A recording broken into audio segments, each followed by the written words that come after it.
Right, let's get more on Bellingham's potential move then with Spanish football expert Alvaro Montero, who joins us now. Alvaro, great to see you. So, Karim Benzema has gone. Did Madrid have to make a marquee signing to appease the fans?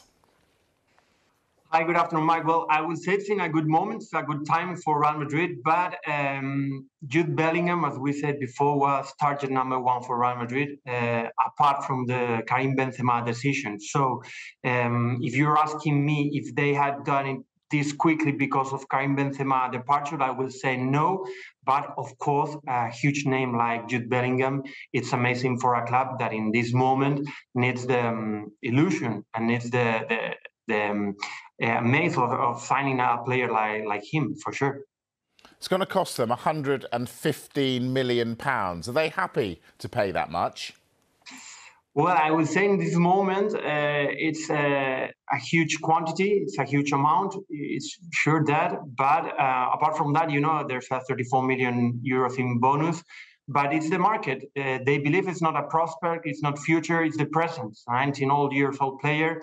And in this process of renewal, the midfield, Real Madrid feels comfortable because now some of the players are getting older, and in the last years they are doing that, signing young players with a lot of future. And maybe it's expensive right now, but Real Madrid I believe they're thinking that in the next 10 years, they will say it's worth it to pay this amount of money.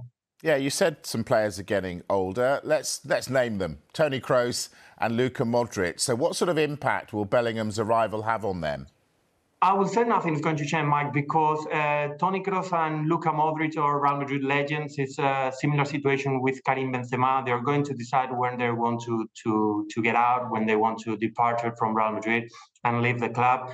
But apart from these superstars, Toni Kroos and Luka Modric, let's remember Real Madrid midfield right now. It's Ceballos, it's Bellingham, it's Camavinga, it's Tchouaméni, and Fede Valverde. I believe it's an average of 22, 23 years old. So Real Madrid is in this process of renewal, their midfield, not only all the squad, but especially the midfield. And Toni Kroos and Luka Modric, as I said, they're going to decide themselves, maybe next year, maybe in 2 years in Toni Kroos' case. But it's nothing to do with that. Real Madrid knows they have to be with young players and with veteran ones. Tell us about the fans. Are the Madrid fans excited at the prospect of Bellingham putting on that famous white shirt?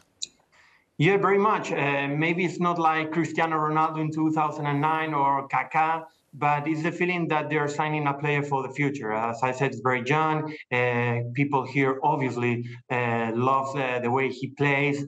Bundesliga is followed here for sure. Also, the English national games, for instance, in the last World Cup. So they knew they're not signing a prospect, they're not signing a future player, but a present one, as I said.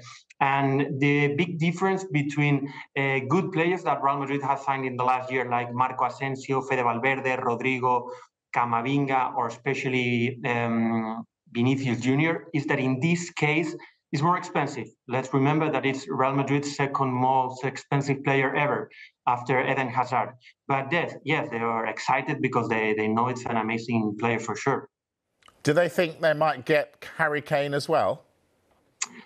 That's the target, especially after Karim Benzema departure. It's option number one, as we said before, because they know it's a player that can play well with good performance from the very first moment, very well known all around the world, 32 goals, I believe, this last season. So the feeling inside the club is that he's an amazing player. Ancelotti likes him, the staff likes him, and the fans know that after Karim Benzema departure can be one of the best options because they believe that in the very first game, he's going to play well and he doesn't need that famous adaptation that other players need. Indeed. Finally, Alvaro, let's talk Lionel Messi. On the verge to moving to the United States. How big a blow is that to Barcelona? Well, amazing. It's Guillem Balaguer, I believe, the one who said that Football Club Barcelona has received this noon call by the Leo Messi entourage, saying that he was going to sign for Inter Miami. Let's remember that 2 days ago there was a meeting between his father, Jorge Messi. By the way, Relevo said here in Spain that Jorge Messi is going to fly to Miami tonight. And the option was to play 1 year in Football Club Barcelona and then maybe to Saudi Arabia or to Miami, which is his final option. Well, the feeling here in Spain is that maybe, especially in Barcelona, well, a lot of fans were enthusiastic with that. Maybe it's a lost opportunity to win again the Ballon d'Or, because maybe playing in the MLS is not the same that playing in Europe, staying here, for instance, in Football Club Barcelona. But yes, it's a huge impact. 48 hours ago, many people, many fans believed he was going to play as a final last dance in the Camp Nou Stadium, well, in Montjuic now, and now he's leaving to play in Inter Milan in the MLS in the United States. Yeah, indeed, it wasn't to be. Alvaro, great to speak to you. Thank you very much for joining us. Thanks, bye-bye.